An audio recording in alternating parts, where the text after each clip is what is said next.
Para sa'yo aking asawa Hans George, alam mo ba, kahit gaano kalayo ang pagitan natin ngayon, hindi kailanman naging hadlang ang distansya para maramdaman ko ang pagmamahal mo. Everyday I miss you, yung boses mo, yung tawa mo, yung simpleng, kumain ka na ba? Mo na sobrang lamang pakinggan, minsan mahirap, lalo na kapag gusto kitang yakapin pero cellphone lang ang nahahawakan ko. Gusto kitang halikan pero hangin lang ang kausap ko. Pero alam mo kung bakit kinakaya ko, kasi ikaw ang dahilan, ikaw ang inspirasyon ko, ikaw ang pangarap ko. Hans George, you are not just my husband, you are my strength, my comfort, my answered prayer. Salamat sa lahat ng sakripisyo mo para sa atin, sa bawat pagod mo, sa bawat araw na nagtitiis ka para sa future natin. Sobrang proud ako sa'yo. Distance may separate us physically, but nothing can ever separate our hearts. Mas lalo kitang minamahal araw-araw, mas lalo kitang namimiss at balang araw, hindi na video call ang magpapatulog sa atin, magkatabi na tayo, wala nang good night sa chat, kundi good night na may yakap at halik. I love you so much,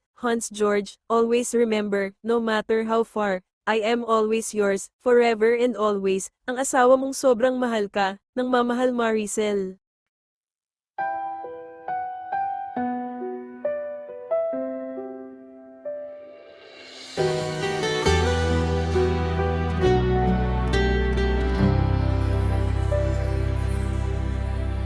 Sa'yo lang ang yakap na hinahanap-hanap kahit malayo. Ikaw ang tahanan, pangalan mo ang dasal ko. Bawat magdamag sa'yo lang ang pangarap ko't kinabukasan.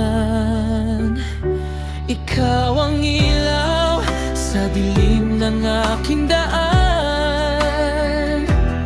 Hans George, mahal ko, tandaan mo sana.